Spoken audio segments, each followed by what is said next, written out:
It's Wednesday, March 7th. Coming up live on The View. Raven-Symoné is our special guest co-host weighing in on hot topics. From what's pregnant, all that, hot topics and more. Coming up live on The View.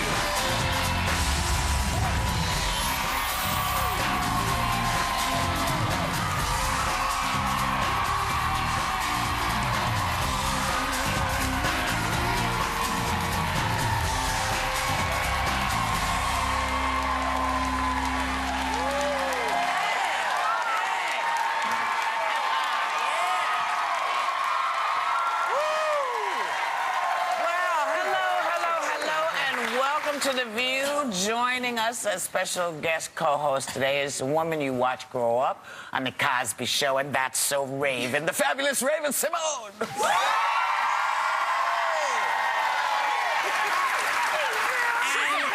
She's an adult now, and you know, you guys know I'm producing Sister Act the musical on Broadway, and I am really knocked out to announce that the fabulous Raven-Symoné will be taking over the role of Dolores Van Cartier beginning Tuesday, March 27th.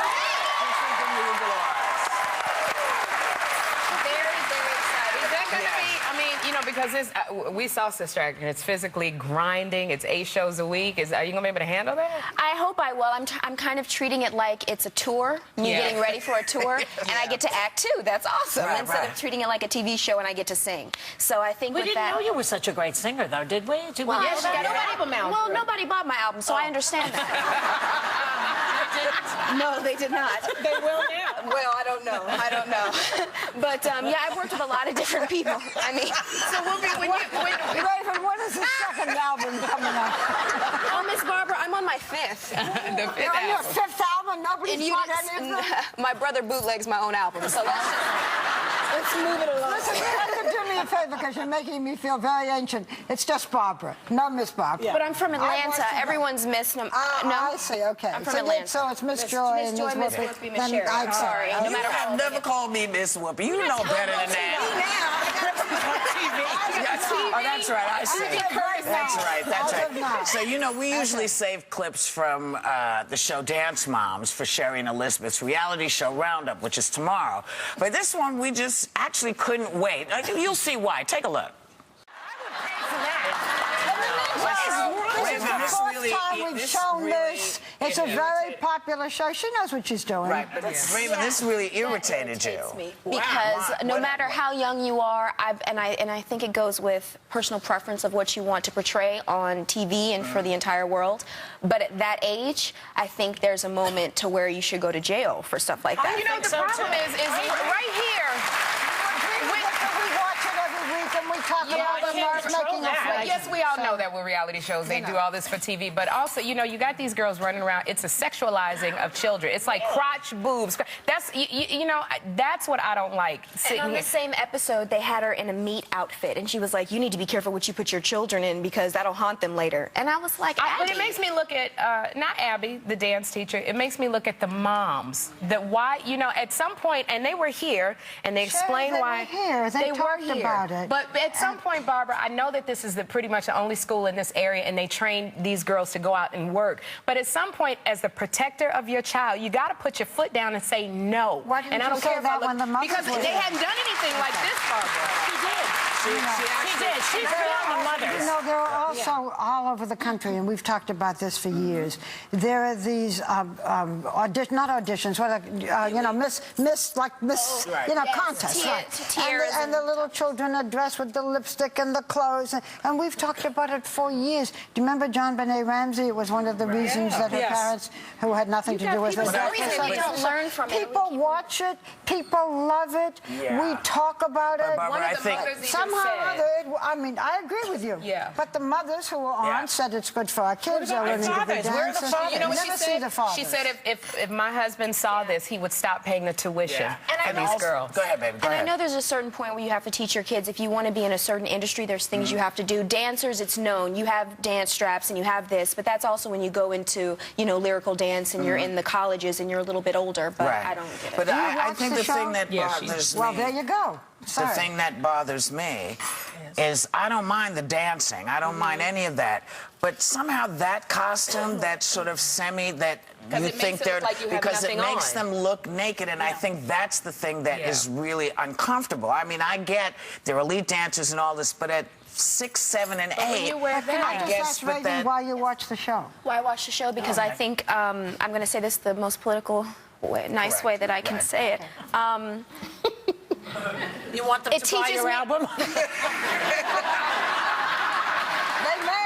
Well done. No, those did, actually. I want to remember what not to do.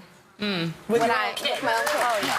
Nice. But you know, it's so funny when they wear those costumes, very quickly, when the adults wear those costumes where it's designed to look like you have nothing on, it's to sexually, it's to sexually arouse your audience. That, they're wearing those things so it's the illusion of, your breast showing. So that turns the the world we live in, I don't think we need to put them in the triangle top. But I could be wrong, But I don't know. I'll find out if I'm wrong, because I'm going to go and come right back, and when we do, we'll have more Hot Topics. Go on. The Journal of Family Psychology published new research that found that while men are happiest when their mates are happy, women are at their happiest when they know that their mate is fully aware that they're miserable. I love that. You know what's so funny? It's kind of fabulous.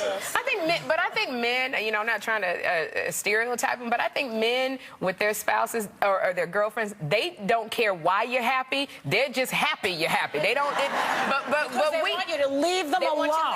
But I think when we know that we're unhappy, we expect you to do something about it. Come in and try to change it. Come in and make something different. But you already know that they're not going to do it. Just go to your girlfriend's house and chill out and go back when he's ready. I know you did not have this song on your album because it's never know, Miss Barbara. But maybe the next one. You never know. You do remember a song that went, she may be lonely. Women do get lonely wearing the same shabby dress. And when she's lonely, try a little tenderness. You want to all join me and we can, do it? Okay. Part of it is communication. Just talk to me. Just know that I'm Barbara, I got a violin song I want to play for you. Just talk to me.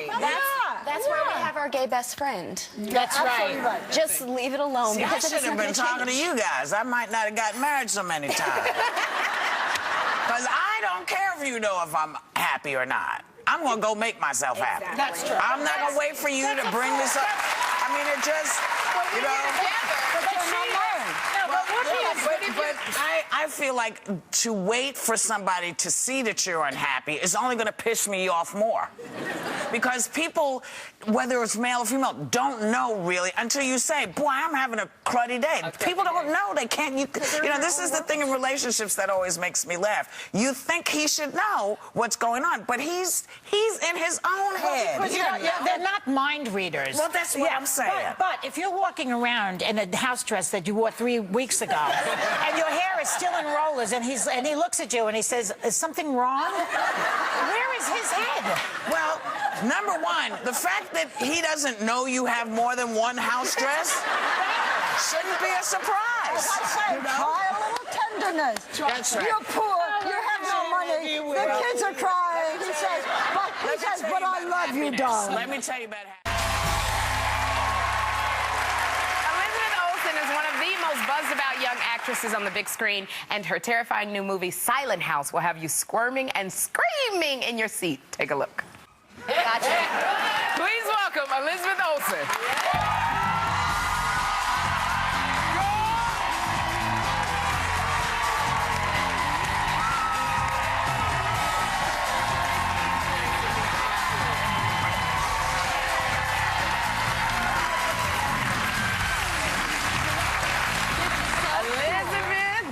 This movie, woo!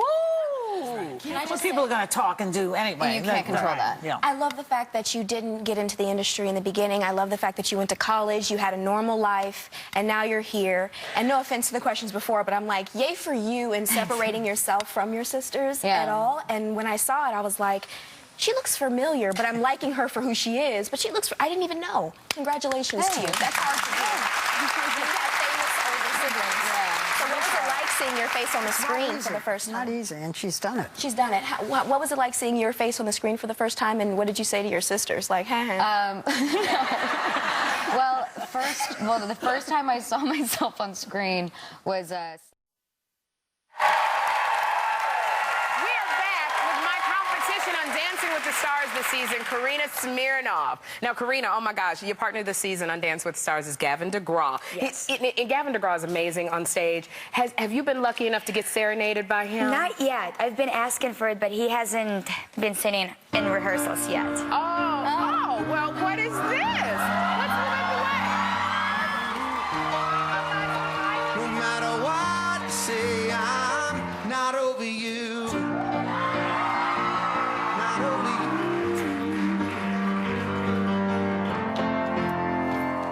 Hello, lady. We're going to do some closing credits. I'm going to do it real. Thanks to Gavin DeGraw, Karina Smirnoff. We love you for being. And Dancing with the Stars premieres March 19th at 8 p.m. right here on ABC. And Raven-Symoné, where are you, my darling? There you go. You're in the middle of it. You were wonderful on the show. And Sister Act. Thank you, and please go to abc.com for all of my Red Cross stuff and help for all the disasters. Love you. Talk a little time.